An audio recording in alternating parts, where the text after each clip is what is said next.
Hi, everybody. Welcome to CORELIGHT'S Spiritual Weather Report. It is June 25th, 2023, and this is Brad. I'm calling in today from London. And as I mentioned last month, I'm here because I was invited by a foundation that's supporting our work here, and it's a very loving, heart-centered group who discovered our books, and they want to help amplify CORELIGHT'S work in the world. So we've been working together on some projects the last month or more, and my quick update for you on CORELIGHT news is that the Marriage of Spirit audiobook is almost ready. In fact, it may be announced very soon. That's the hope. And also, I finished recording the audiobook for our book Returning to Oneness recently, and I'm not sure when that one will be ready, but hopefully later this year. Also, we've got an abridged paperback version of The Marriage of Spirit coming out, so please stay tuned for all of this to be announced by email. You can be checking your email for that. There's also a lot more. We're planning some very exciting long-term projects, which I think I'll talk about another time, but it's just, I have to say, I'm very inspired. I'm very excited. It's a very special time for me and for CORELIGHT, and I'm just so happy to be sharing this with you. And I'm delighted to be able to share our work in this new way and to have it with the potential to reach more people. So that's that. I also wanted to say, since I spoke with you in May, we've had the solstice. And I hope you had a really beautiful solstice last week. It's always a very powerful window. And I hope you celebrated and observed it in some way that was supportive to you and that honored our Mother Earth in some way, and honoring the great turning of the seasons and the dance of light and dark in our beautiful world. On another note, there's also some sad news that I'd like to share with you. Some of you may remember Spirit, the black leopard, and we learned last week that he left his body a week ago. And I was with my friend and colleague Anna Breitenbach here in London when she learned the news. And so I just thought I should share that with you. I know many of you know Anna or know of Anna and Spirit's remarkable story from the video about Anna's work that went viral about 10 or 15 years ago. If you haven't seen that video, I highly recommend it. It's called The Animal Communicator. It's about Anna's work, and it's by Craig Foster. He's the man who made My Octopus Teacher, if you've seen that on Netflix, a very popular one, the documentary, Best Documentary Oscar a couple years ago. And so the movie he made about Anna many years ago, The Animal Communicator, is just very, very touching and poignant, and especially the portion about Spirit, the black leopard. That little excerpt about Spirit has close to 8 million hits on YouTube by now. So it did go viral because it's just incredible to watch. And if you haven't seen it, you can find it on YouTube, or it's also, I've posted a number of Anna's videos on CORELIGHT'S website under the Sacred Activism pages under Interspecies Communication, and that's at corelight.org. So Spirit was just such a remarkably powerful being, and I felt it was important to honor his memory today, since his life touched so many people.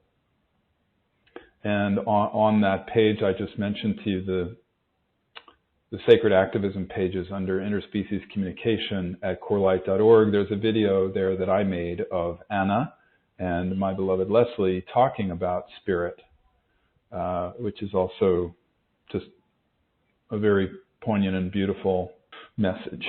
So please keep Spirit in your prayers and send him on his way, thanking him for all the gifts that he gave us, the gift of his life and his consciousness that he blessed this earth with. I know they say that when a guru dies, or a great master, a great spiritual master dies, there can be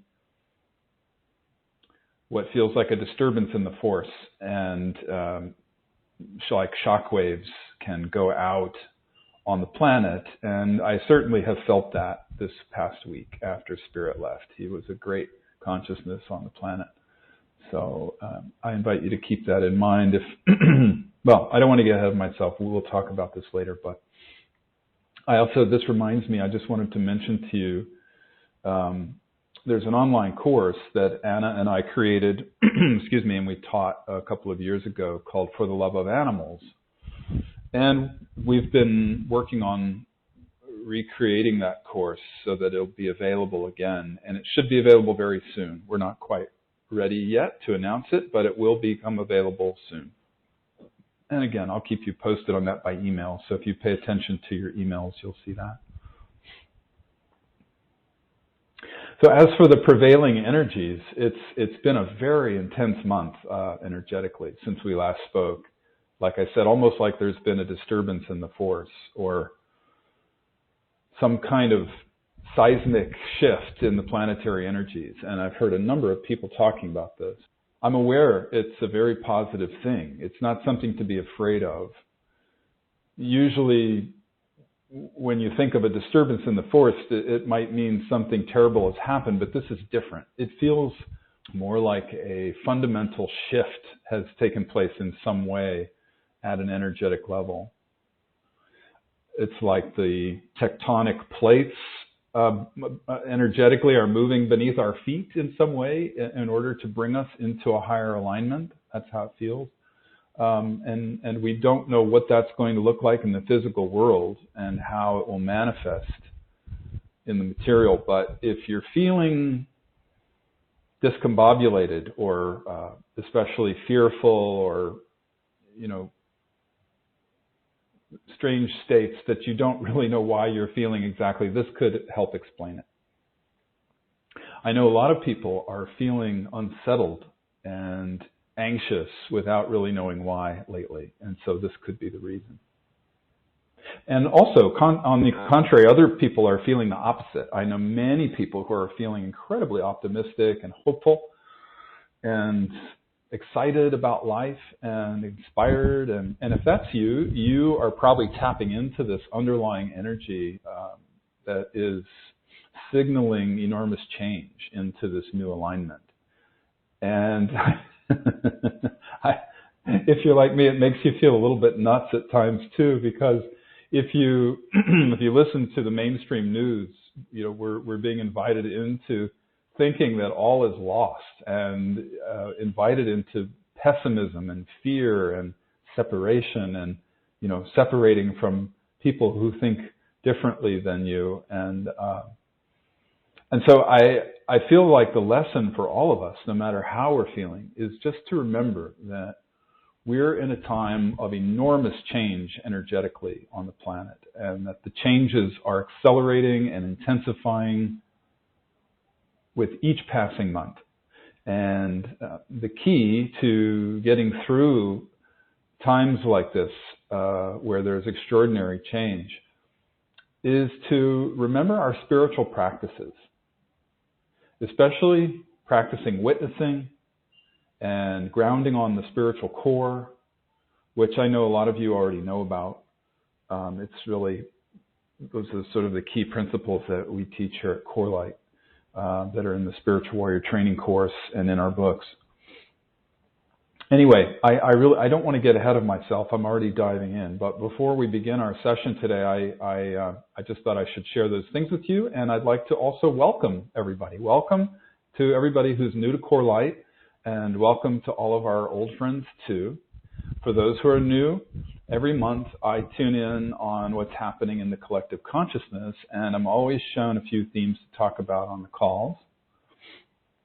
So without further ado, I'll share with you the themes that I got to speak about today. There are 4. One of them is, what's the purpose behind this time of great change?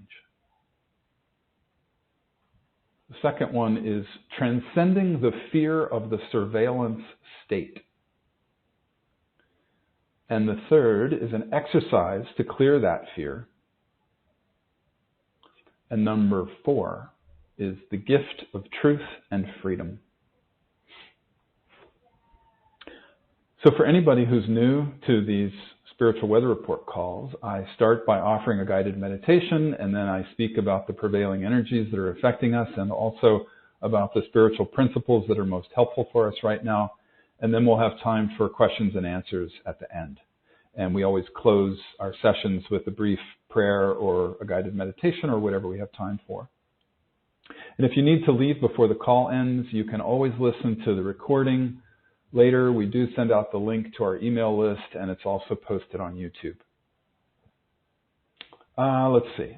Just before we start our guided meditation, a quick housekeeping thing I wanted to share with you. I have mentioned this the last couple of months, that the Spiritual Warrior Training course that we offer at CoreLight, the online course, I've mentioned before, we've extended the course. So if you couldn't join when we offered it live in March and April, it's still available.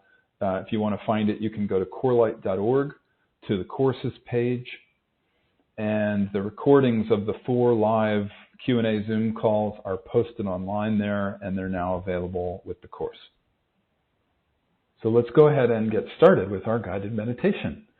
And I invite you now to just get comfortable, close your eyes, relax,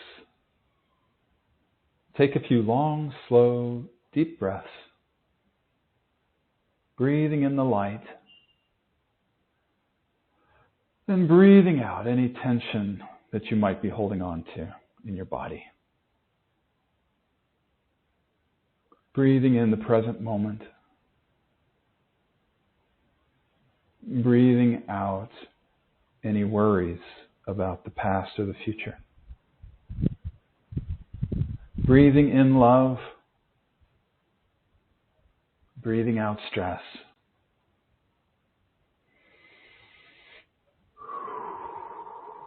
Just letting go and relaxing. This is a perfect time to just be. Just give yourself over to a few moments of not doing, but being. Emptying your mind, relaxing your body, and just breathing, focusing on your breath, and relaxing more deeply with each exhale.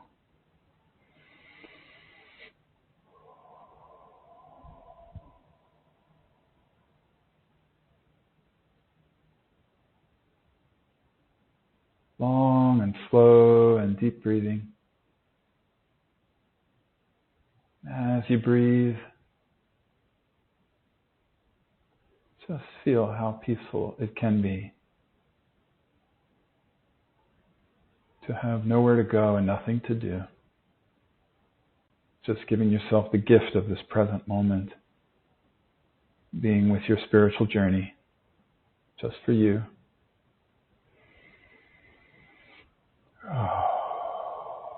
The world gets so busy and chaotic these days, and we forget the importance of relaxation.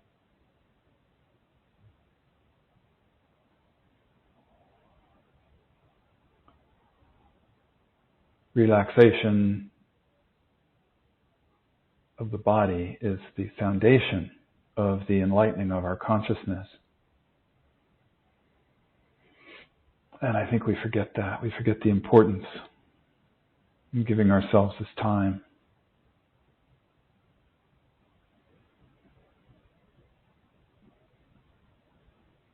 Some people say that enlightenment is just a very, very, very deep relaxation.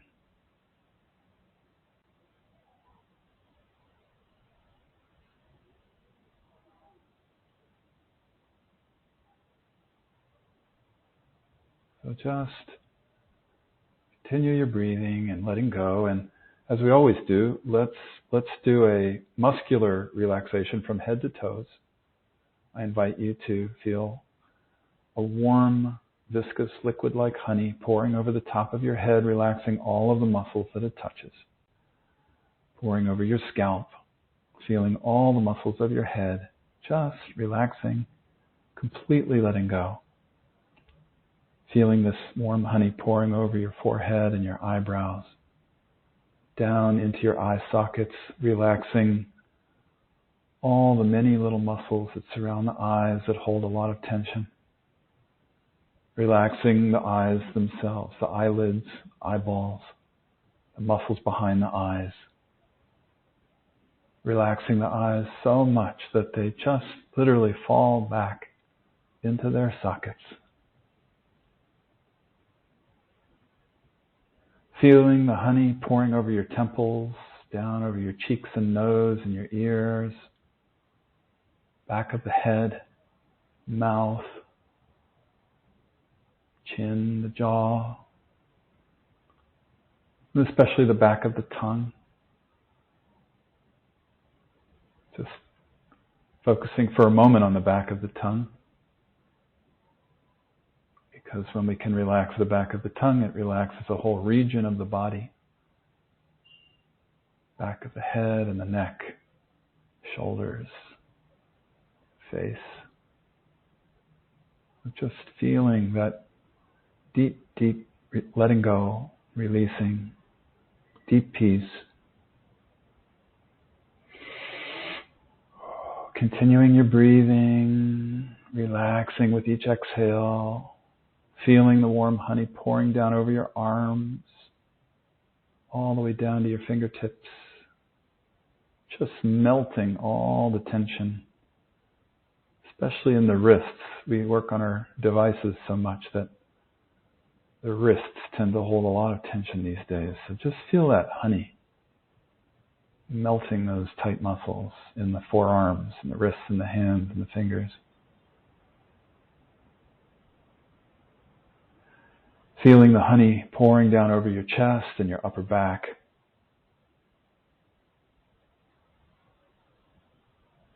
All the way down to the diaphragm, just melting those tight muscles in the diaphragm area. Just melting them like butter. Let's take a few long, slow, deep breaths down into the diaphragm. So inhaling, filling your lungs up fully, completely filling up the lungs, fresh air, and feeling a very gentle stretch of the diaphragm, and then releasing. Letting go completely with your exhale. Let's do that 3 times. You can visualize light pouring in through the top of the head. When you inhale, breathing the light all the way down to the diaphragm, filling up the lungs and stretching the diaphragm just a little bit, very gently, and then releasing and letting go. And let's do that one more time. Breathing into the top of the head, breathing the light all the way down to the diaphragm, stretching the lungs and the diaphragm just very gently, and then releasing and letting go. And then feeling that warm honey pouring down over the diaphragm and over the stomach, the abdomen, the lower back, relaxing the organs.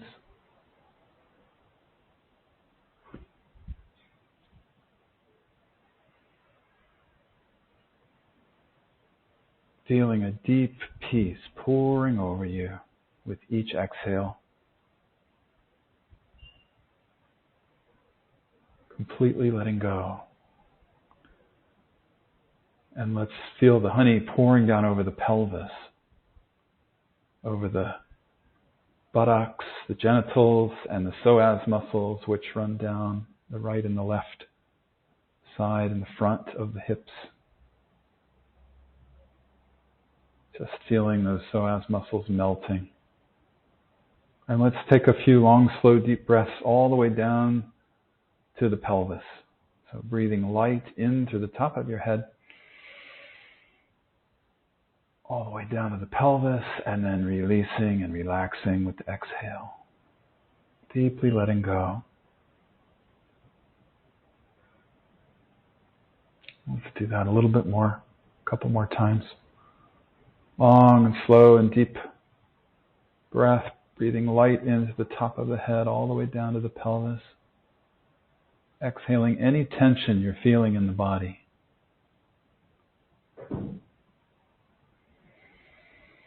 Just letting go. And then let's continue to feel the warm honey pouring down over the legs, front and back, over the knees, lower legs, front and back, just washing away any tension in the muscles, all the way down to the ankles, feet, and toes.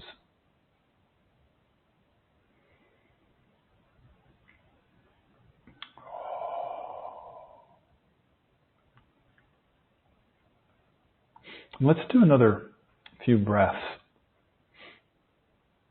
This time, breathing light in through the top of the head all the way down to below the feet, to the earth chakra, which is a foot or so below the soles of our feet in the earth. Just breathing light in from above the head all the way down to the earth chakra. And with the exhale, just releasing any tension in the entire body.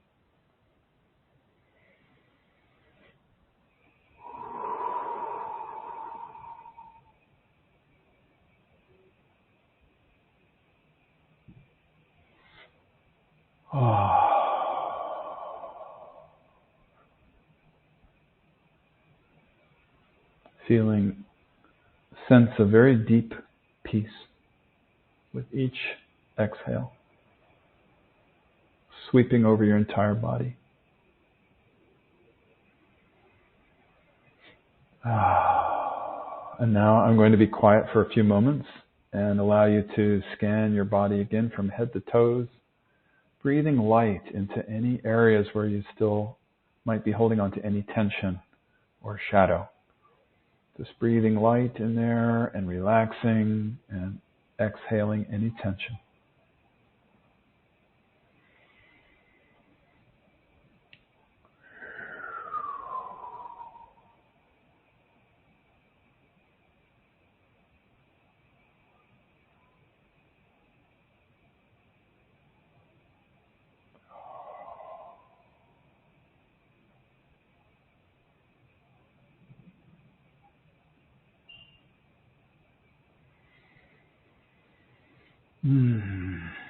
Such peace.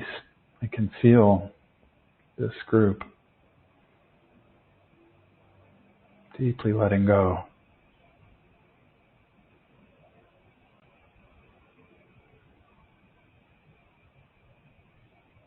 Just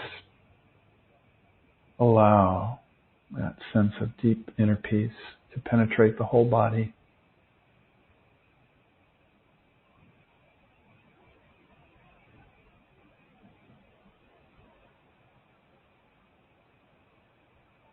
And now I invite you to put your attention on the root chakra at the base of the spine, the perineum, and drop your grounding cord down to the center of the earth, connecting with the core of the earth, commingling your energy with earth energy. And it's okay if you're new to this and you don't know how to do this and you can't feel anything, it's totally fine. You can just visualize. Set the intention that you'd like to feel this one day, and you will.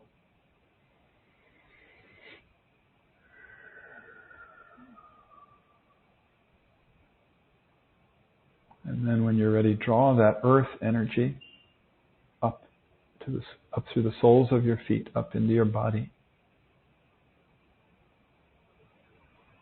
Feeling the earth energy coming back up your legs, and feel how grounding this is. Your connection with Mother Earth beneath you. Feel how gravity is very gently pulling you towards the earth. With each breath, just allow yourself to let go more and more, sinking in to the arms of Mother Earth. Just relaxing into her embrace,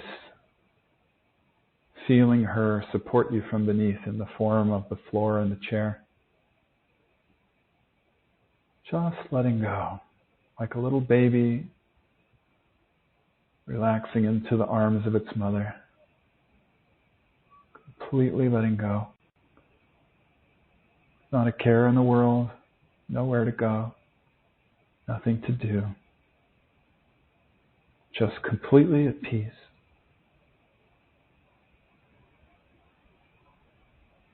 Free, surrendered, feeling nurtured and cherished, supported by Mother Earth and by Spirit.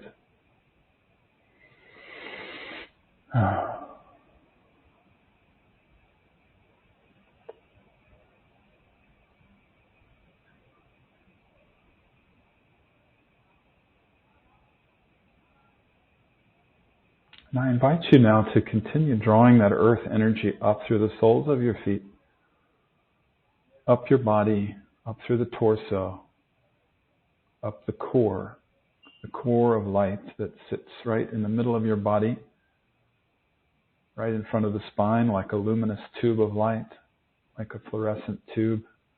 And just feel the earth energy pouring up that tube, up to the top of your head, up and out the top of your head, out into formless space, going up and out, allowing this energy, which is you, it's your core, it's the I, it's yourself, the capital S, feeling it going out and connecting with a source of universal energy out in the heavens. Where does it go? It might be a star, or the sun, or a spiral galaxy, or a group of celestial beings, angels maybe, ascended masters, your spiritual guides.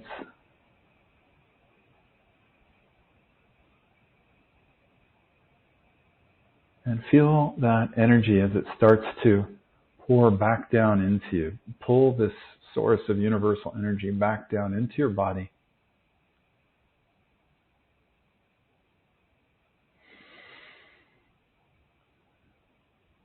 You might feel this group of celestial beings with their hands on your head, pouring the energy into you. It's a beautiful feeling. Draw it into your body and allow your body to fill up with this light, golden white light, scintillating, sparkling, filling up your aura, filling up your body, feeling all the cells of your body soaking up this beautiful golden white light like miniature sponges, trillions of little sponges soaking up the light. Just feeling yourself filling up.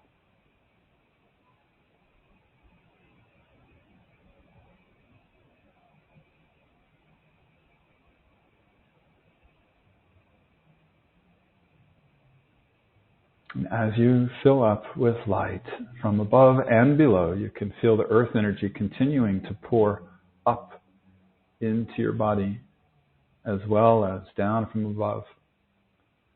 As you do this, I'll say a prayer and an invocation for our call today. We call on Great Spirit, Divine Mother, Father God, Self that we all are. We call on all the guides and teachers in the invisible realms who surround us in the highest love and support. And we ask that you please surround us today in a beautiful cocoon of golden white light and love and healing energy. And we know that this transcends time and space. It's not just for today, but this is also for anyone listening in the future, because at this level there's no such thing as time and space. That's only in the third dimension, and at these other levels of light, we are all together at the same time. So if you're listening in the future, you're listening now. We are all together now. So we ask that you please, Great Spirit, guide our conversation into the highest love and the highest wisdom. Hold our hands as we walk out into the world today, into our soul's highest purpose, shining our light, sharing it with others to help make this world a better place. We say a prayer now for all beings on the planet, whole of the natural world, including humans. May all beings be touched by the light, and may all our thoughts, words, and actions in some way support the happiness of all beings. We send special prayers to those who might be suffering today from war, hunger, sickness, poverty, loneliness,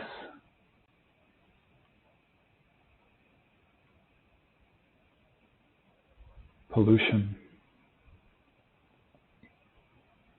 natural disasters.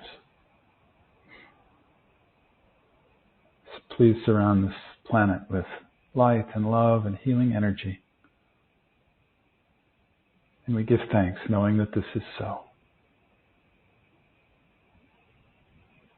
Alalaho. Which means, isn't it wonderful?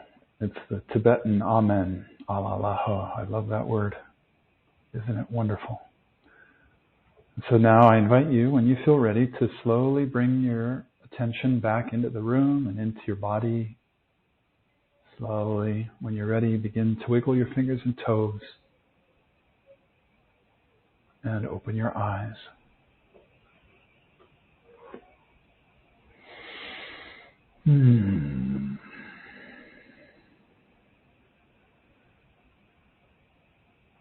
Well, welcome again, everyone. It's so nice to be with you. I love this time of the month when we get together virtually. I wish we could all be in the same room as we used to be long ago, to see each other and look into each other's eyes and smile and give hugs. There's something so special about that. But you know what? This is this is pretty amazing that we can be together without having to leave home. So I'm happy to be with you. And the first topic for today is, what's the purpose behind this time of great change? So on these monthly calls, in case you're new, we like to take a perspective from a very high point of view, seeing the bigger spiritual picture, as well as to drill down into looking at the system of separation that we live in, and to see how spiritual truth applies to what we're experiencing in this third dimensional reality. And so we look at how the spiritual principles can help us through the challenges of this time. And as we all know, it's a time of extraordinary change when we really we really need the spiritual principles. So the highest perspective is seeing that nothing is wrong. Everything is exactly as it needs to be right now, even though it might look like we're going through a disaster and what could be interpreted as something terribly, terribly wrong. And knowing we're exactly where we need to be in order to learn our lessons and to have the experiences that we need to on schoolroom earth. So From a higher perspective, we see that we're in the process of shifting paradigms, right? We're shifting from the third dimension or the system of separation into what's called the new paradigm of the heart. And that means for the last age, which has been roughly 6,000 years, also known as the patriarchal age, as some people like to call it, humanity as a collective has been learning lessons about power and control. And some would say it's more about learning lessons about the abuse of power and control. And so now it's time to move beyond that and into this new paradigm of the heart, which is a time when we're learning about the power of love. And that's already birthing. There's so much that's positive happening in the world right now. And I think if you're on this call, you probably don't need a lot of convincing about that, because you can see that. The light is so intense that it's highlighting the shadow. And it's shadow that has always been there. It's just that the light is so intense right now as this new paradigm births that it's bringing the shadow into high relief at the moment. And I think that's really important to know about, because it means that we can all get a very good look at all the shadow aspects of human consciousness.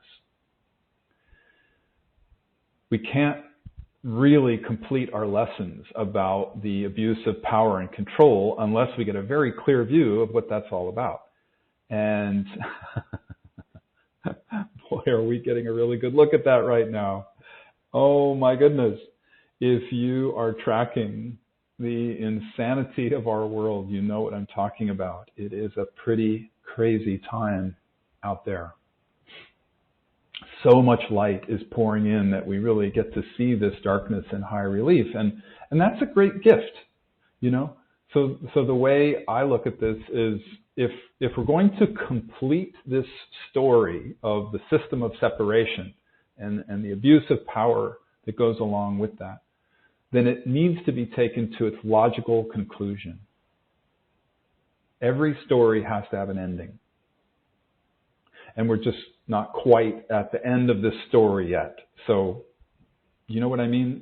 This story is still being played out. But it sure doesn't seem like it can go much longer, does it? Oh my goodness. I laugh, and I don't mean to make light of this, because I know that it's very challenging in so many ways, but I do think it's important to see the bigger picture, to have a sense of humor about it, and to know that when we look at the world as we've known it, and we see it literally falling apart before our eyes, we can remember that there's a higher truth to all of this. And that is that it's not just an ending. It's also a new beginning. We're not stuck. It's not just being stuck in a mess and, we're all screwing everything up. It's not that everything's lost, We are being given an opportunity to graduate from an old paradigm and to move into a new one. So yes, it does sometimes feel like we're just barely keeping our heads above water, and we're having to use all of our spiritual tools and practice witnessing as much as we possibly can. But if we look at everything that's happening in the 3D reality from a higher perspective, we remember that there's a purpose behind all of this. Even if it feels like we're on the verge of total chaos, collapse, all is lost. And so that's my question for everybody today. What do you think is the purpose of these extraordinary times of change that we're in? And I'm pausing so that you can answer this for yourself. What do you think is the purpose? And I sometimes ask this question on these calls, so I'll bet many of you probably know what I'm going to talk about next. if you could name one process that the whole world is being invited to and clear, what would it be? What's the main thing that we're all being asked to review and to let go of right now? So it's about transcending victim-tyrant consciousness. So we're talking about making all of that victim-tyrant-savior stuff conscious, focusing on how we bring healing to it, and then letting it all go. When we do that, it's about moving into the heart, moving into love and forgiveness.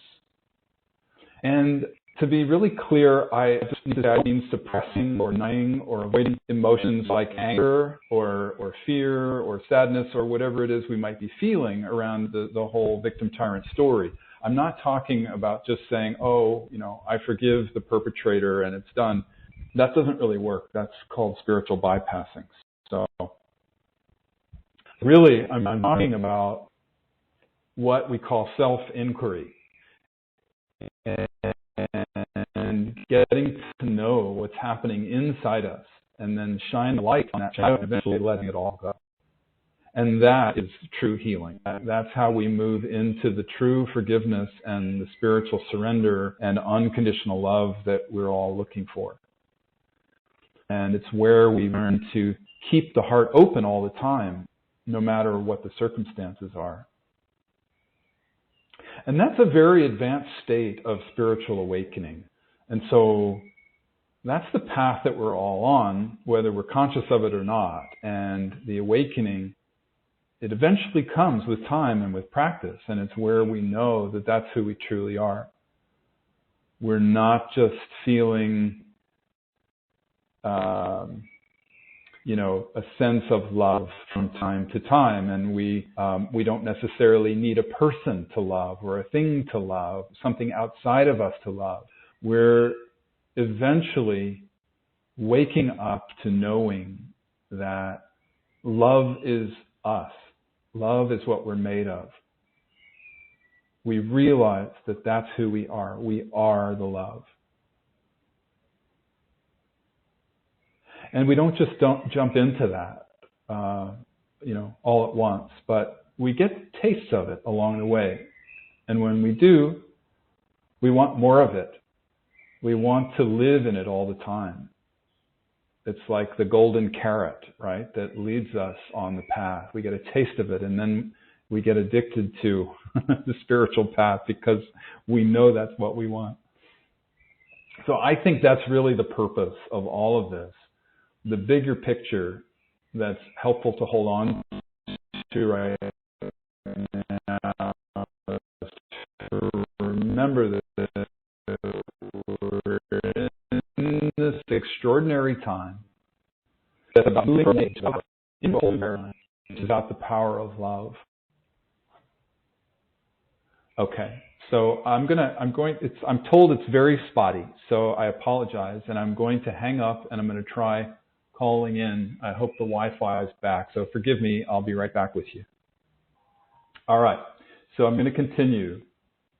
Where were we now? So let's go back. We were talking about moving from the age of the love of power into the age of the power of love. And we're talking about drilling more deeply down into the 3D reality of our world and what is happening in it right now. And so as we do, I invite you to remember this higher perspective that we've just been talking about. When we can talk about the nuts and bolts of the 3D reality and hold a higher spiritual perspective at the same time, that is what practicing witnessing is all about. And witnessing is actually our spiritual awakening.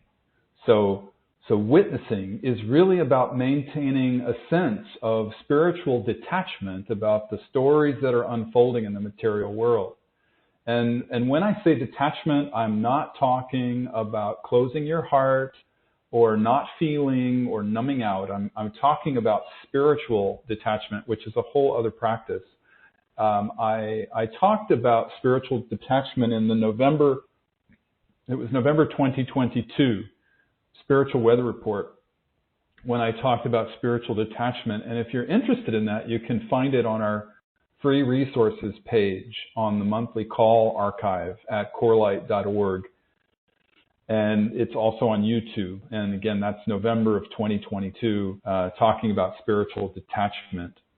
I'm not going to repeat that here. So as we go into this, let's say, shadowy topic for today, I'll try to remember to pause from time to time and to ask how you're doing with your witnessing practice.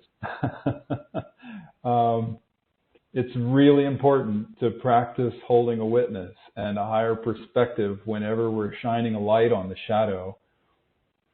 And I choose that word specifically, the word practice, because that's just what this is. Witnessing is a practice. And it takes some time to get good at it. So please don't be upset with yourself if it's not possible to maintain your spiritual detachment all the time. You know that this is a work, we're all a work in progress, and sometimes we're better at witnessing than others. Okay. So today I was very clearly guided to take a look at the fear of the surveillance state and how to transcend it. Because it's especially up on the planet right now. A couple of weeks or so ago, it was the 10-year anniversary of the Snowden revelations. And then also just a week ago, Daniel Ellsberg died at the age of 92. And so when I meditated on what to discuss today, it seemed like this was an important time to bring up this topic of the surveillance state and to shine some light on it. And in case you don't know what the Snowden revelations are or who Daniel Ellsberg is, I can just give you a real brief synopsis here. Daniel Ellsberg was the famous whistleblower in 1971 who disclosed what came to be known as the Pentagon Papers.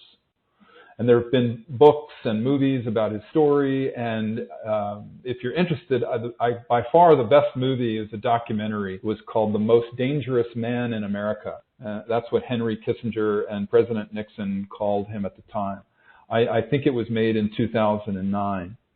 Anyway, Daniel Ellsberg was an insider who worked for the U.S. Defense Department and for the military-industrial complex. And he disclosed thousands of pages of documents revealing the truth behind the Vietnam War and how we were being lied to by the government. And he faced a lot. He faced life imprisonment, but he was eventually exonerated and was let off due to what was called government misconduct. So for the rest of his life, he lectured and he wrote about the dangers of things like nuclear war, the whole nuclear era, wrongful U.S. interventions, the urgent need for patriotic whistleblowing, for peace and activism and so forth. And as most of you probably know about Edward Snowden, he's also an insider who worked for the military-industrial complex and the U.S. government, and he became a whistleblower.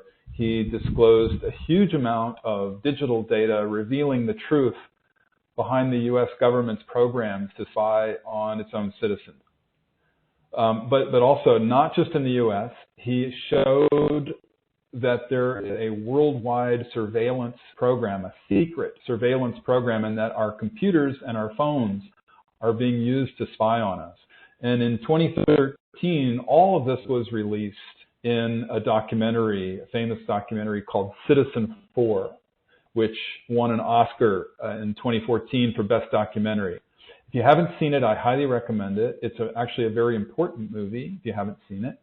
Again, it's called Citizen 4, and it's basically Edward Snowden revealing all of this information in real time to the journalist Glenn Greenwald and to the filmmaker Laura Poitras, and they all won the Oscar for this. These are all courageous heroes who have faced extraordinary persecution And there's another important movie about this called Snowden, which is an Oliver Stone movie that came out a few years after that. And so I highly recommend both of those. So anyway, all of these people are heroes to me for having the courage to stand up for the truth and for being advocates for peace in the world. They risked everything. They risked imprisonment. They risked their lives because they believed in people having the right to know what's really going on in the world. And so I just want to underscore this particular piece before we continue. I think it's really important to remember that whistleblowers are courageous heroes. Anyone who believes so much in the truth and in peace that they're willing to risk imprisonment or risk their lives, these people deserve our respect and admiration. It's not easy to have powerful forces they do.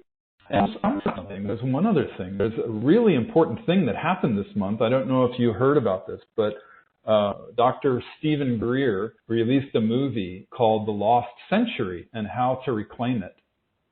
And he also held a press conference in Washington, D.C., and it was where whistleblowers came forward to talk about what he calls disclosure. And the movie and the press conference were all about disclosing the technology of zero-point energy. And zero-point energy has existed for over 100 years. It would revolutionize the planet and help usher in a whole new paradigm of free energy if it were to be disclosed. So that's what happened in June. That could be part of the seismic shift that we've been feeling. You've probably heard the story of how Nikola Tesla, 100 years ago, invented zero-point energy, or at least discovered it, or sometimes it's called free energy. And essentially it's about harnessing the Earth's magnetic field. But there was a famous story of J.P. Morgan, the financier who was backing him, who said, if I can't put a meter on it and charge money for it, it's not going to happen. And so he suppressed the technology because he couldn't make money from it. And so for the last 100 years, we've been stuck in this era of fossil fuels, which are destroying the Earth. And according to this new movie that's come out, The Lost Century and How to Reclaim It, there have actually been many inventors over the past century who have also invented free energy, but they consistently get blocked from releasing it to the world for all kinds of reasons, many of which are actually quite nefarious. So I'm not going to tell you anymore because that would be a spoiler alert. So if you're interested in this, you can watch the movie The Lost Century and How to Reclaim It. It's available in the U.S. on all platforms, and we watched it in the U.K. here. I know it's released all over the world, so you just have to search for it. I don't know what platforms in other countries, but it's pretty much on all of them. I'm sorry I forgot to mention about this before because it's actually a really important film to watch.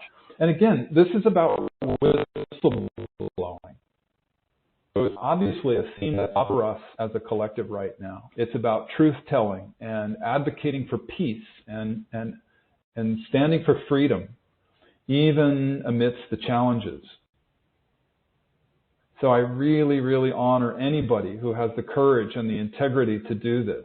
These truly are heroes. I mean, just imagine facing prison or worse for standing up for what you believe in. It's absolutely incredible, and my hat is off to these people.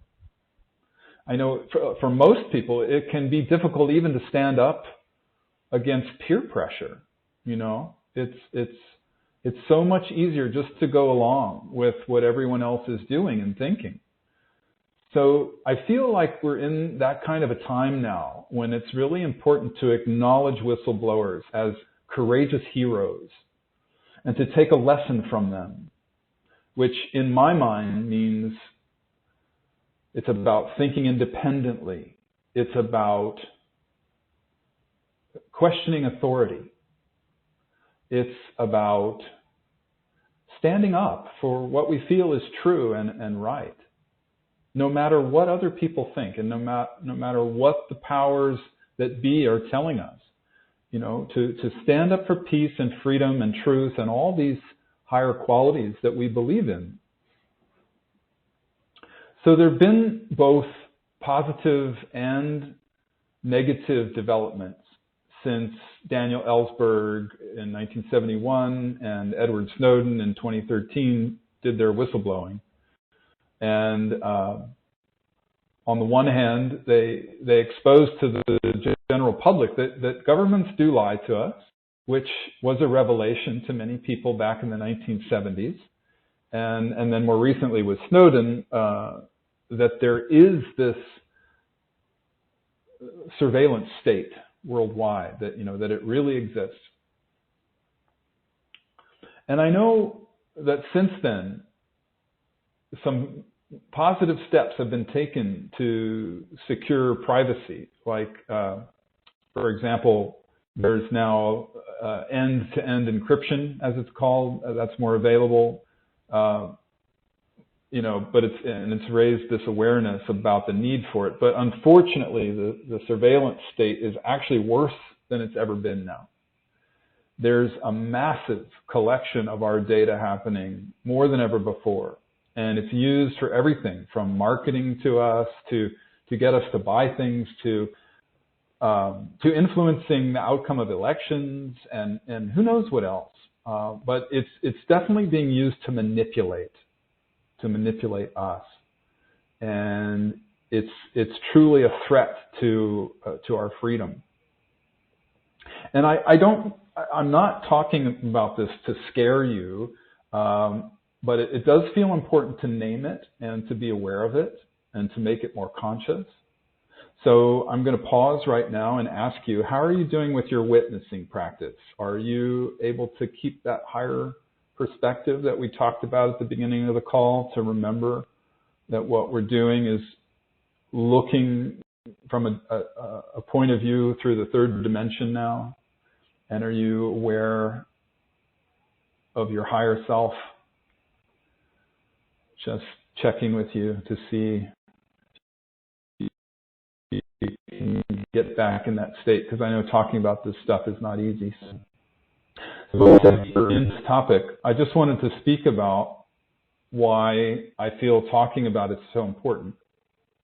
It's not just that we can personally clear any fears that we might have around this, but it's also to remember that when we shine a light on our personal fears and shadows,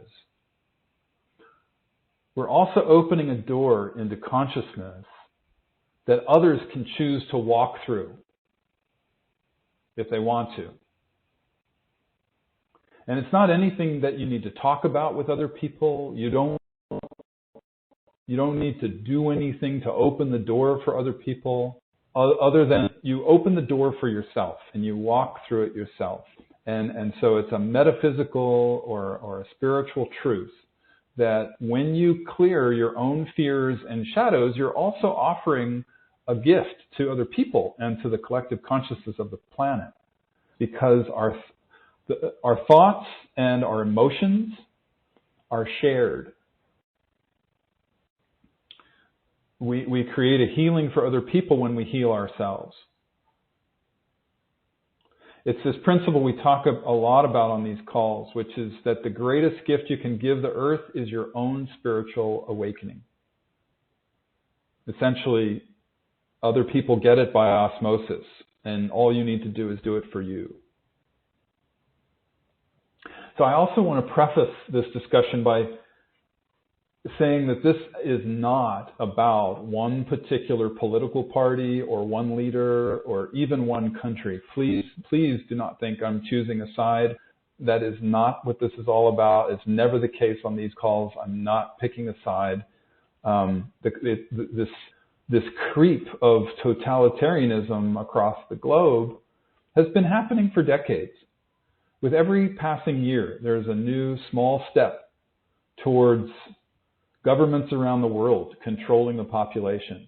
And it really doesn't matter which political party is in power anymore, whether it's the left or the right. The creep of totalitarianism and endless wars and the gap between rich and poor, all of that just keeps happening, keeps marching on no matter who's in power. Okay, so now, that being said, let's dive into this a little bit. So first, we work with opposites at CoreLight because we live in a world of duality. And if you can name the opposite of whatever the issue is, then you're seeing the whole picture.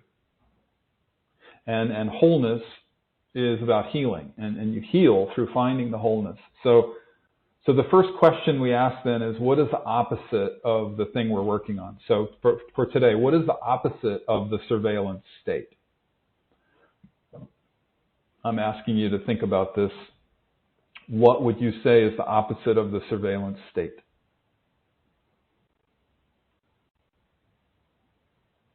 I think the best answer is privacy.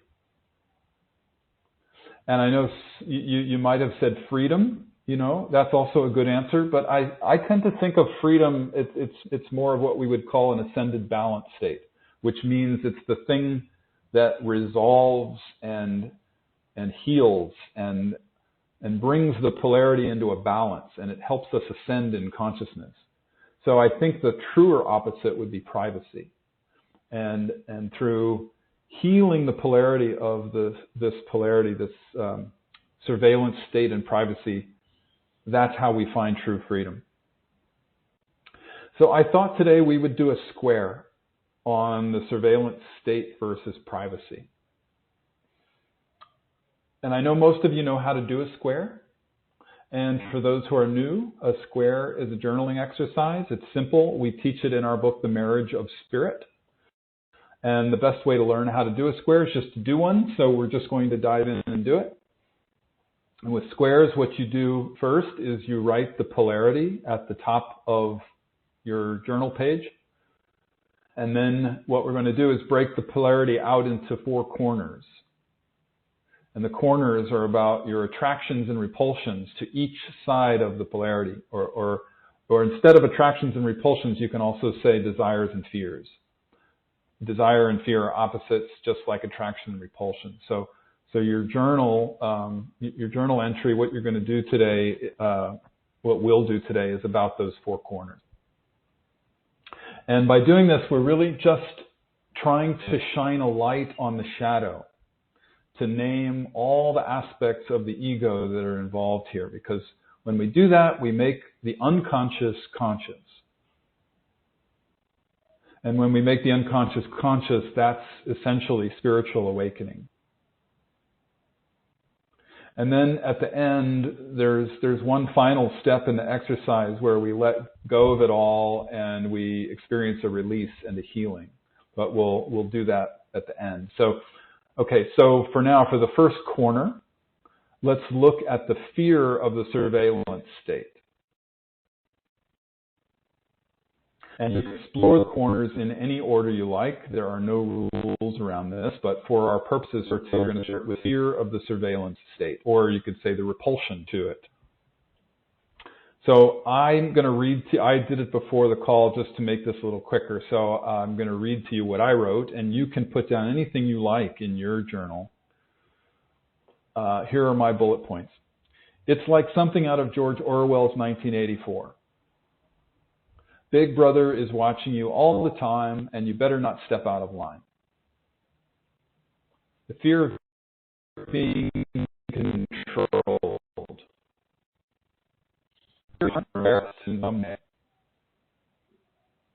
Spying on citizens is fundamentally corrupt. It's the definition of a totalitarian state. It's what we've always been told communist Russia did to its citizens, which we know was a nightmare and led to its collapse. The excuse for the surveillance is always based in fear. Fear of an enemy. And there's always a new enemy. First it was fear of terrorists, and then it was the fear of foreign governments, and now it's fear of domestic enemies. When we get afraid, we acquiesce to more surveillance. Surveillance keeps creeping and it never ends. It's unfair. It's unconstitutional, at least in the U.S. I don't know about other countries, but in the U.S. it's unconstitutional. And I'm sure we could find a lot more things for this corner, but for the sake of time, let's move on. You may want to take some more time on your own to flesh out this corner a little bit more. The way a square works is the more you explore it, the more you write, the bigger your breakthrough. So the next corner would be the desire for the surveillance state. And again, I'm going to just list my bullets here, and you can write whatever you like. And I have to say for this corner, this is one, if you're new to squares, you might think, well, this is ridiculous because I don't desire the surveillance state. That's not me. But with squares, the key here is it's really important to remember we have all four corners inside of us. Everyone always has all four corners of any polarity inside of us. So we need to try to find something that applies here, even if it's very small or if it's hidden. And if we think we don't have the corner inside of us at all, it just means that it's in the unconscious.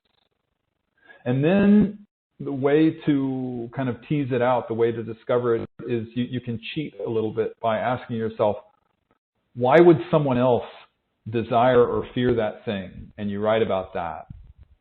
So for this corner, if you think there's absolutely no part of you that would desire a surveillance state, think about somebody who might desire a surveillance state, and you write about why they would desire the surveillance state. Okay, so that's what I did here. It keeps us safe. Then we're not at risk. The government will be able to protect us from enemies. I trust the people in power not to abuse power.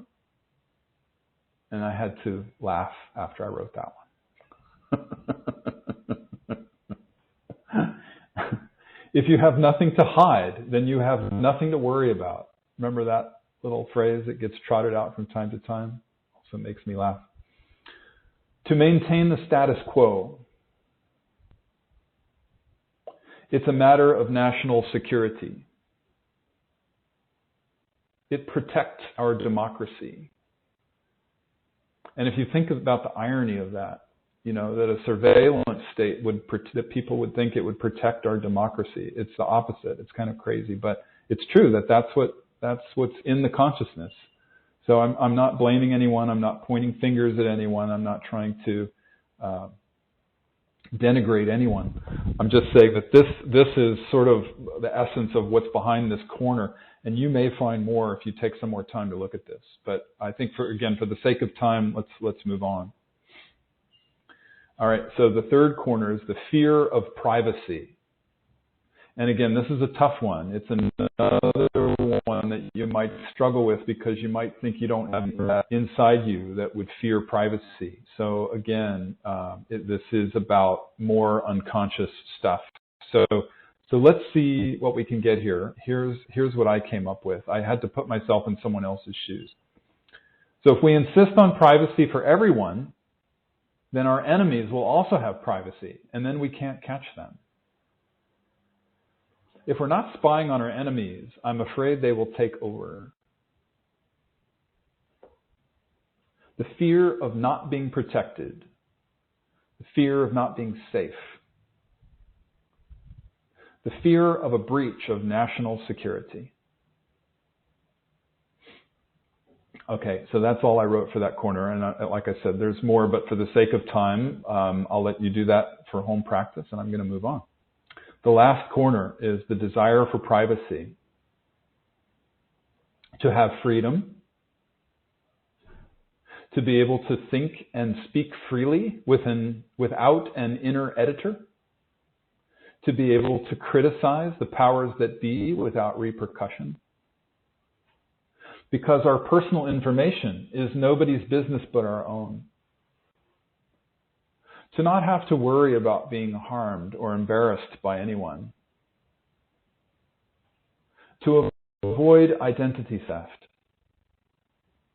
To avoid being marketed to. To avoid enabling a totalitarian state. It's our constitutional right to have privacy. Again, at least in the U.S., that is. All right, again, so for the sake of time, I think we'll call it a wrap on that corner and a wrap on the square for now. But again, this was just a cursory look at it. I invite you to take a deeper dive into it if this interests you. And for those of you who've never done a square before, like I said, the last step after making all the corners conscious, which is what we've just done, is to offer it up and let it go, and we release it. And so we'll do that at the very end of this call. I don't want to do it right now because we still have a little bit more to go before we're at the end of the call. So I want to complete by talking about the gifts of truth and freedom. And I'm sharing a story about this in case it's helpful. We talked a little earlier about freedom being the ascended balance state of our polarity, surveillance versus privacy. And the ascended balance states are part of another technique we teach called triangles, which I know many of you are familiar with, but if you're not, triangles are also taught in our book, The Marriage of Spirit. And by the way, you can get that book anywhere, Amazon or anywhere, but it's also on our website at CORELIGHT.org. So you can feel how this works if you tune in. So I'm asking you right now I invite you to tune in, and can you feel how this word freedom reconciles and balances the polarity, and it helps your consciousness to ascend? So I invite you to just take a few moments right now just to feel that in your body. Get a sense of how freedom reconciles and balances surveillance versus privacy, and how it helps the consciousness to ascend. It's a subtle attunement if you can feel that. You can feel it in your body.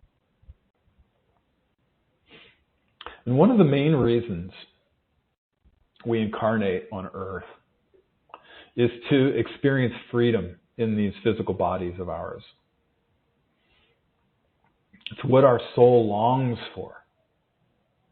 We want the freedom to pursue happiness in a physical body, and to think independently, and to create in the material world, and to live a big, beautiful life in whatever way that might look for each of us. And these are our birthright, you know. We deserve this. We deserve to live a big, beautiful life with all kinds of freedom. Doesn't that feel good to just think of that? I mean, anything less than that doesn't feel good at all, does it? And part of being free means being awake to the reality of what's really going on in our world. There's a famous quote from the Bible that the truth shall set you free. And it's exactly what we're talking about here. By doing this square today, we've made the unconscious conscious, and that's the key to this path of self-discovery. It's about looking at the truth of the situation we're in here in the third dimension, and making that unconscious stuff conscious. That's awakening. And a couple months ago, it was on the April Spiritual Weather Report call, we did another square on censorship versus free speech. And that square is very related to the square we did today. So if you didn't have a chance to listen to that Spiritual Weather Report, and if this topic interests you, you might like to listen to that April call, because we went a bit deeper there. That's also on our free resources page, and it's on YouTube. Again, it's April of 2023. And the ascended balance state of that censorship versus free speech polarity was discernment. Can you feel that? How the discernment reconciles and heals that polarity, censorship versus free speech. But the ascended balance state could also very easily be truth or freedom, couldn't it? So see if you can feel those in your body. With triangles, you can have as many words as you like as the ascended balance word. There's no limit. There's no rule. So I think the fact that this similar situation is coming up in the collective again in a big way this month is really important to take notice of. I get the feeling, it's funny, now that we're talking about it, I hadn't thought of this before somehow, but I get the feeling that that might be the seismic shift that we're experiencing. It might be manifesting a little bit as this being exposed, this coming out more. I want to share a story with you. It's a personal story, and it's about how Leslie helped me wake up to all this stuff, because she grew up under apartheid in South Africa. For those of you who don't know what apartheid is, it's the most historically the most oppressive and aggressive legalized system of racism ever invented in the world. And she told me what it was like to grow up under that. She was there from when she was born. It was born at the same time she was. And then it ended, she left before it ended. It didn't end until the late 1980s, early 90s. So she said the way it worked was that every year, another small step towards greater control was taken. Another law passed. Another restriction of freedom happened. Eventually, over time, it added up to this huge police state with full-blown censorship and massive surveillance in every way imaginable. And she said, I even talked to her father about it before he passed, and he lived through the whole thing. He was a full adult when it happened, and I asked him how it happened. He said it just crept up on everybody. It wasn't like anybody really knew what was going on. They just sort of suddenly realized that it had crept up on them. They kept thinking they would vote them out, and it never happened. They would always win by a small margin, and it was usually by dubious means. So anyway, what happened for me was Leslie and I started our relationship in the 1990s, and I was raised probably like most Americans, where we were proud of our country, we trusted authority. That is until sometime in the 70s we thought, okay, well, that must have been just a bad apple or some bad apples, and we can still trust our government. Never in a million years would I have dreamt that there would be surveillance happening. But in the 1990s, Leslie was so sensitive and so awake and so attuned to energy, especially having grown up under apartheid. She said she was especially attuned to those vibrations of that kind of manipulation, that kind of surveillance, that kind of oppression. And she said, can't you feel the government is spying on you? This was in the 90s. And I kind of laughed. I mean, I thought, oh my gosh, Leslie's enlightened and I really respect her, but she's a little crazy here because I don't believe that. And I told her that. I said, I'm sorry, sweetheart, but I can't believe you. I don't think that that's happening. This is the United States of America. Oh my goodness, how naive.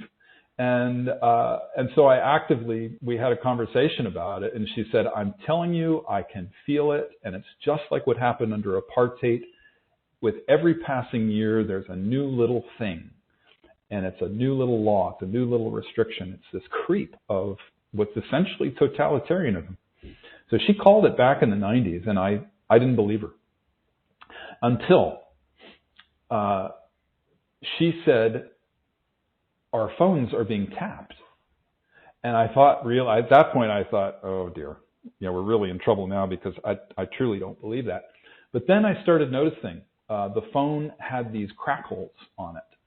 And I was also sensitive. I'm still, I've been growing more sensitive since meeting Leslie. And back then in the late 90s, I was very attuned, and I could feel something was wrong. I could feel there was something wrong about this, that it wasn't just a bad phone line, that there was some kind of something going on, and I didn't want to believe it was wiretapping.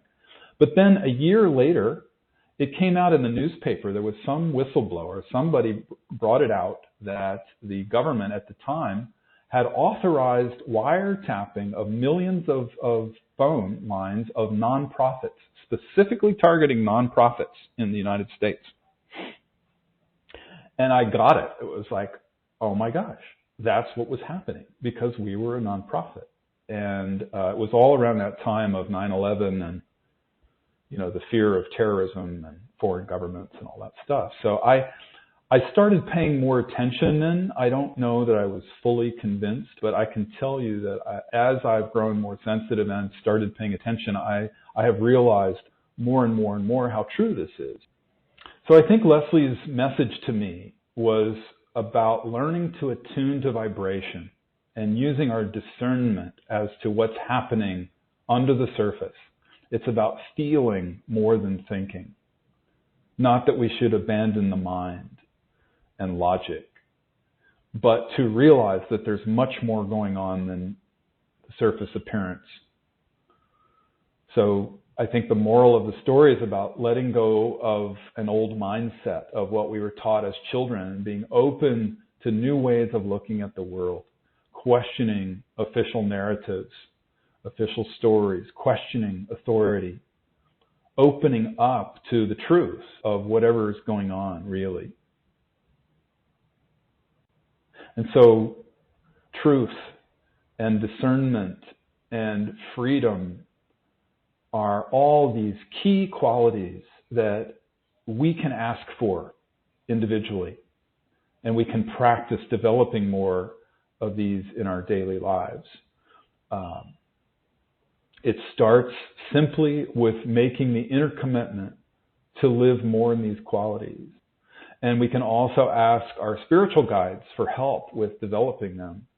And it's as simple as that, really.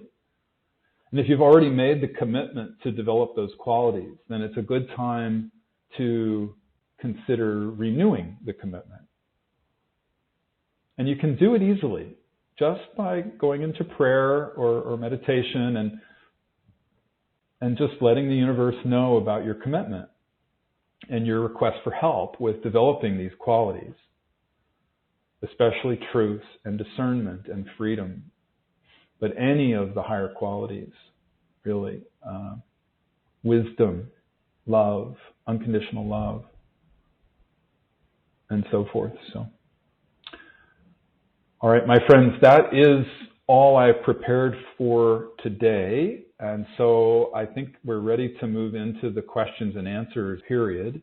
I want to thank everybody. Thank you so much for the questions and for your heartfelt sharing that you send to me every month. I really appreciate hearing from you. And in case you're new, the way it works is you can email your questions in advance to courses@corelight.org. And if your question doesn't get answered by me, there's always an answer that comes from somewhere, whether it's a dream or in meditation or you read it in a book or somebody tells you, you get the answer even if I don't get to all the questions. So the first one, in the May Spiritual Weather Report, I suggested reading Aldous Huxley's book, Brave New World, or rereading it if it's been a long time since you read it in high school. And someone wrote in asking why I suggested that people read it. And they apparently found it very hard to read because they said it predicts a dystopian future that seems to be becoming our reality. And most people aren't even aware of it, and that's a very hard situation to be in. So they didn't want to read it. And so I just want to respond to this by thanking you for writing in. I totally understand how you feel. I really honor your feelings, and I know subjects like this are challenging. But I just want to be clear, the reason I recommended reading Brave New World or rereading it is because it shines a light on the shadow. Just like we do squares in order to make the unconscious conscious. And it's the same with reading a book like that. If you practice witnessing while you read a book like that, it becomes a very powerful way of processing your consciousness and clearing any shadows around it. So for example, if there's a fear in there, then the fear will come up for you to take a look at, and that's an opportunity to process and clear the fear. And when you clear the fear around something, then you don't have to manifest it. You don't have to live out the fear in the world. You can clear it in your journal and in your emotional practice, your emotional release practice. So I want to say that again because it's the most important part of all of this. When you clear the fear around something, then you don't have to manifest it and live it out. And making the unconscious conscious and processing the egoic shadow is a faster way of doing things than having to live out experiences in the 3D world. Brave New World is remarkably prescient, just like George Orwell's 1984. They both offer the opportunity for us to clear the fear of a dystopian future that in some ways is already here. And I don't think those authors wrote their books in the hopes that the stories would come true. In fact, it's the contrary. I've seen interviews with those authors. You can find those videos online. And they wrote the book as a warning. They tried to depict what they saw coming in order to help us to try to avoid a dystopian future. Because it's in our knowing about it in advance that we can mend the error of our ways, so to speak, and we can help steer the world in a different direction if we know about it. If you really have an issue around books like this, then certainly don't read them. I mean, only if you feel it's helpful. I'm not suggesting you do anything you don't want to do. I just personally find it very helpful to know about these things and to become more conscious of them and then to process them. Because I know that it's helpful for me, but I know that that's not for everyone. So anyway, thank you again for taking the time to write in and share that with me. I really appreciate it. I needed to hear it, and I wish you all the best. The next one is from Karen. She says, it appears my son is exhibiting the tyrant archetype and puts me in a victim stance. I need more information about this dynamic and how to protect myself. Is there any spiritual weather report from the past that you could direct me to, or a program you have that could help me? So Karen, first of all, thank you. I'm glad you wrote, and I'm so sorry to hear you're going through this. I'm sure it's not easy for you, and I do hope you find some relief. I guess the main thing I would recommend is an online course that I taught 3 years ago called The New Paradigm of the Heart, Transcending Victim Tyrant Consciousness. It's just that unfortunately it's not available quite yet. We're still preparing it, but we're actively working on it, and we hope to have it up and ready sometime soon, but I'm very sorry it's not available right now. So meanwhile, I would recommend reading the Marriage of Spirit book. Again, you can get that on our website or Amazon or any bookseller. There's quite a bit in the Marriage of Spirit book about how to process the victim-tyrant dynamic, especially the squares chapter where we teach that technique of squares. It has an example using the victim and the tyrant, and I'm sure that will be helpful to you. Also, the Paradigm of the Heart relies heavily on the Marriage of Spirit book, so it would be a good thing to read that first anyway, until the New Paradigm of the Heart course is ready. Lastly, you could also listen to a spiritual weather report call from September of 2022. I talked about the dynamic of moving beyond victim tyrant in the call. Again, September 2022, and that's on our free resources page or on YouTube. Also, if it's helpful to you at all, I would also add that what you're going through is not unusual. It's very, I don't know if that's helpful to hear or not, but it's very typical for children to blame their parents. And when they're little, they think parents are godlike and they put them up on a pedestal. And so then the parents are the savior. But when anybody gets put in the role of the savior archetype, there's only one way to go from there. And it's down. So eventually, usually when the kids are teenagers, that's when they rip the parents off the pedestal and they project the tyrant role onto the parent. So, and it's so painful when that happens. So I really, really honor you. I know how painful that can be. So you go from being the savior to the tyrant in the kids' eyes. And it's their way of learning to take their power back, which they've projected out onto you. And it doesn't make it any less painful for you, unfortunately, to know that. But when someone feels victimized, there's always the tyrant and the savior outside of them. And then when they're ready to take their power back, they go into the role of the rebel. And the rebel is really just a victim who gets angry and starts to take their projections of power back off the tyrant and the savior. So really, even though I know that how awful it feels, it's actually a very good thing that it's happening for their sake, for their growth. And in psychological terms, that's called individuating. So I spoke a lot about that in the Spiritual Weather Report of September 2022, as I mentioned, so I'm not going to talk more about it now. So I hope that helps. And thank you again for writing in, and I wish you all the best, Karen. All right, and our last question for today is from Julia. Julia says, how can someone accept themselves if they feel bad about themselves and feel guilty about something? How can someone start to trust and feel enthusiastic about beginning a new chapter when they feel hopeless and like all is lost? All right, well, first of all, Julia, I'm so sorry to hear that you're feeling this way. When I tune in on you, I get that sense. I can feel that pain that comes from that. And so I'm sorry you have to go through that. And I get the feeling that you would benefit from starting to do the work of self-inquiry, which is essentially what we've been talking about today.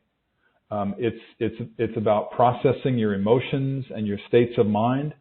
And I feel like that's really the key for you. The key, the answer to your questions is in the processing of your emotions and your states of mind.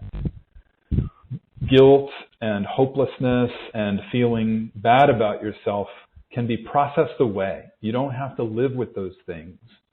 You can move into those other qualities like feeling enthusiastic and starting a new life and feeling good about yourself.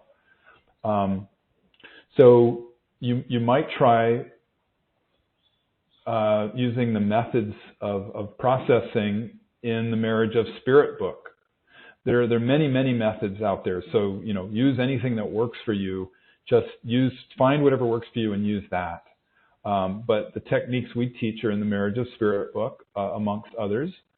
You might try reading that book and giving these simple journaling techniques a try. You can do them in the privacy of your home. They're quick and simple and very powerful.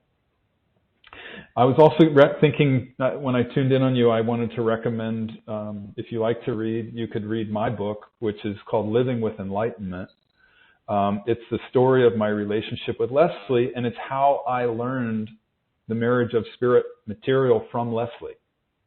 So because it's a story, it's easy to read, and I share how I processed some of these states that you're describing, like feeling bad about myself. For example, I wrote a whole chapter on processing worthlessness. I know that's a biggie for a lot of people, and I get the sense that you might be experiencing some of that. It was over 30 years ago when I first met Leslie. I was processing some really deep, dark, shadow stuff, some deep emotions that are way down at the bottom of the downward spiral of human emotions. It's things like worthlessness, purposelessness, meaninglessness, shame, all those darker qualities and so on. And so it was these marriage of spirit techniques that helped me to clear them out of my system and to heal and become whole again. And it starts with naming the opposite of these states. So I guess I would ask you, in your home practice, you could start looking at what's the opposite of the things that you named in your question. What's the opposite of guilt? What's the opposite of feeling bad about yourself? What's the opposite of hopelessness?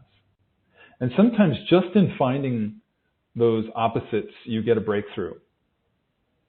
So the opposite of guilt might be innocence, maybe, or sometimes the opposite of guilt can be blaming somebody else. Projecting it outside of you. The opposite of feeling bad about yourself, obviously, is feeling good about yourself. What's the opposite of hopelessness? What's the other thing you mentioned? Hope. So I wonder if just that little bit can help you feel how, just naming opposites sometimes helps you shift your energy. Can you feel that? I think it's important to remember that you're not those polarities. You're not either side of them. You are pure awareness. You're pure consciousness.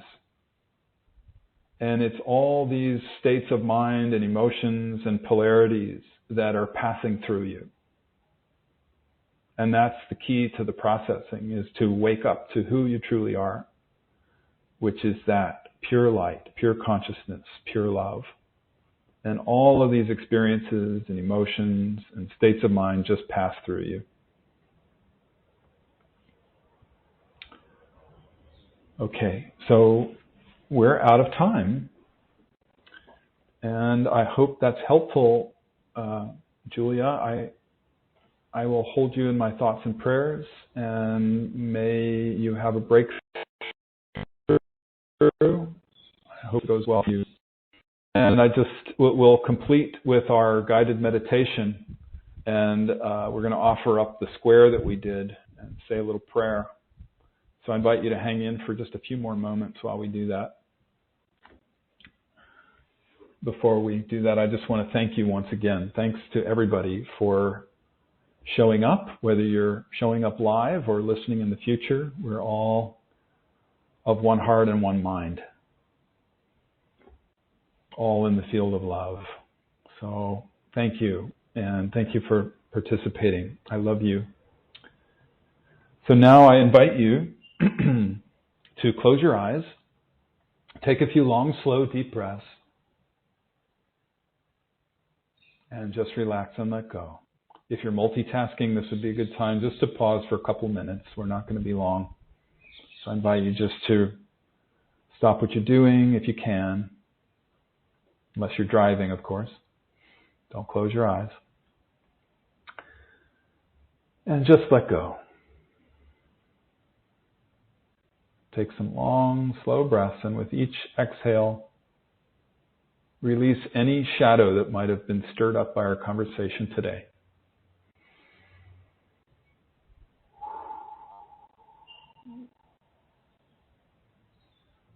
We call on Great Spirit, Divine Mother, Father God, the self that we all are. We call on our spiritual guides and teachers, who surround us in the highest love and support. We're making an offering today of this square that we did on the surveillance state versus privacy. We give back to you all of the desires and fears around it, all of the imbalances, the conscious and the unconscious. We let it go. And we've done all the work we can by making the unconscious conscious, so now we release it. And we ask for the grace of our guides, the grace of Spirit, to come in and do the healing work for us now. We can't do this part ourselves. We have to rely on grace to rewire us, so to speak. So we call in that grace and we claim our birthright, which is true freedom, which is truth, which is the ability to discern well.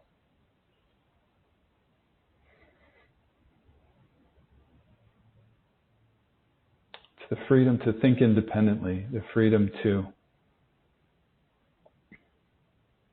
experience happiness in our lives, to do as we please, as long as it's not harming others.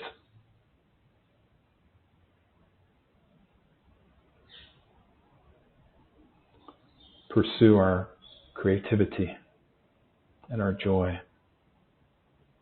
So we call all of that in. We call in wisdom. We call in love, unconditional love.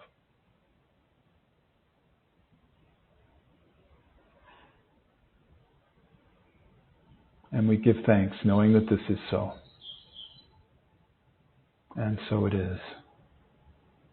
And before we close for the day, let's just take a moment to send our love and our light out to the world as we did at the beginning of the call. And we ask for a blessing for all life on earth, the whole of the natural world, including humans. May all of our thoughts, words, and deeds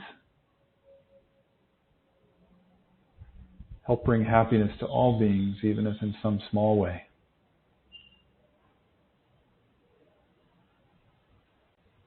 We give thanks for all the gifts, all the opportunities during these crazy times of change. Hold our hands as we walk out into the world, into our soul's highest purpose. As we shine our light, touching others with the light. Thank you. Thank you. Thank you. Alalaho.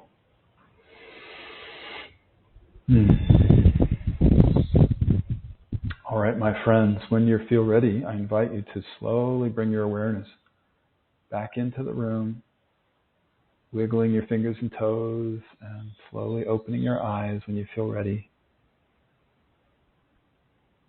And I thank you once again for joining me today. Such a pleasure to be together and feel your energy, feel your loving hearts on the inner planes. I look forward to the day when we can get together again in the same room. Have a hug and a smile. All right, friends, many blessings, all my love. I look forward to seeing you next month. Until then, all my love. Bye for now.